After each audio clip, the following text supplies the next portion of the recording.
ایک دفعہ موسیٰ علیہ السلام نے پوچھا یا اللہ میرا جنت کا ساتھی کون ہے؟ فلاں قصائی تیرا جنت کا ساتھی. تو موسیٰ علیہ السلام تھوڑا سوچ میں پڑ گئے کہ قصائی تے موسیٰ دا جوڑ کے میں بیٹھ گئے. فلاں مجاہد، فلاں عالم، فلاں ولی اللہ، وہ تیرا جنت کا ساتھی، قصائی تیرا ساتھی.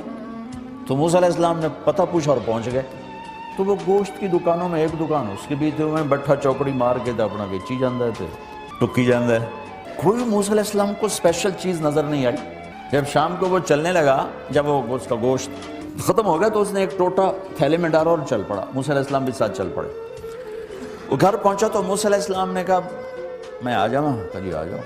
اس نے وہاں جا کے کیا کیا، بوٹیاں بنا کے ہانڈی چڑھا تھی، پھر آٹا نکال کے گوندھا، اس کو نرم ہونے رکھا، سالن تیار کیا، پھر روٹی تیار کی، ٹرے میں رکھا. ایک عورت اس طرح پڑی تھی، اس کو جا کے ہلایا، ماں جی، آنکھ کھولی، ایک ہاتھ سے اٹھایا، سہارا دیا، دوسرے ہاتھ سے نوالے بنا بنا کے کھلاتا رہا.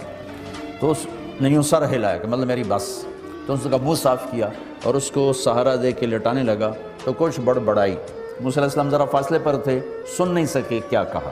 موسیٰ علیہ السلام نے فرمایا میرے بھائی یہ کون ہے؟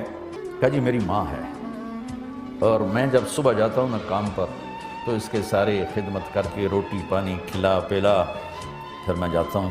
پھر جب شام کو واپس آتا ہوں تو پہلے میں اس کی یہ خدمت کرتا ہوں. کہا اچھا یہ بتا یہ کیا کہہ رہی تھی؟ لٹا رہے تھے.